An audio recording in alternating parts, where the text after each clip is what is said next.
अजितदादांच्या अपघाताचा आम्ही पाठपुरावा करू, टू द पॉइंट मुलाखतीमध्ये हर्षवर्धन सपकाळ यांनी हे विधान केले। एवढा मोठा नेता जातो त्याची साधी चौकशी होत नाही, अपघाताच्या चौकशी संदर्भात फडणवीस का बोलत नाहीत असा सवाल सुद्धा त्यांनी मुख्यमंत्र्यांना विचारलाय।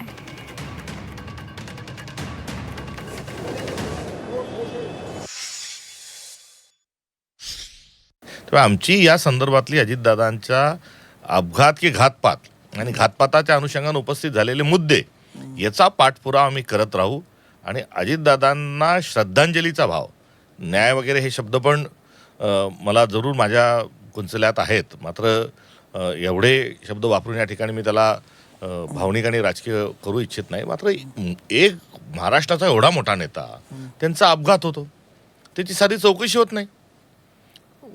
आता इथे राणा भीमदेवी थाटामध्ये देवेंद्र फडणवीस जे आहेत ते आम्ही जमिनीतून गाडून काढून आकाशातून आणून इकडून आणून तिकडून आणून आणि त्याचा शोध लावल्याशिवाय राहणार नाही। अरे एवढं कशाला तुम्ही अंग घालून बोलता? तुम्ही या प्रकरणात गेल्या 2.5 महिन्यापासून गप्प आहात, त्याचं कारण काय हे सांगायला आपण तयार नाही। दुसऱ्या सांगे ब्रह्मज्ञान स्वतः कवडे पाषाण अशा स्वरूपामध्ये देवेंद्र फडणवीस तिथे वागत आहेत। ब्लॅक बॉक्स सापडला नाही, काय झालं, ॲक्सिडेंट कसा झाला, विमान तिरपं कसं झालं, या संदर्भात तर्कशुद्ध जे उपस्थित प्रश्न आहे या प्रश्नांचा पाठपुरावा देवेंद्र फडणवीस करत नाही। आणि एवढंच नाही, तो जो आलेला पहिला अहवाल आहे त्या अहवालात झाडाला विमान अडकलं आणि पडलं, झाड नसताना झाड दाखवणं, अशा स्वरूपाच्या चुका आणि अशा सकाळचा संदर्भ असतानाही देवेंद्र फडणवीस काही बोलत नाही आणि अजितदादांचा पक्ष हा मुकाट्याने त्यांच्यासोबत राहतो।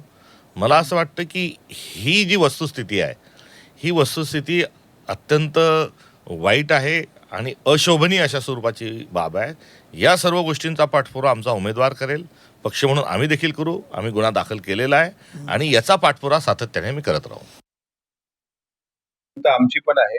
माझं म्हणणं आहे की अजितदादांना जर आपण सर्व आपला नेता मानतोय, महाराष्ट्राचा नेता आहोत, तर सर्वांनी सर्व पक्ष, सर्व जात, सर्व धर्म विसरून या लढ्यामध्ये सहभागी व्हावं। आणि मला विश्वास आहे की ज्यावेळेस हा लढा लोकलढ्याच्या रूपात रूपांतरित होईल त्यावेळेस निश्चितच हर्षवर्धन सपकाळ हे पुढे असतील।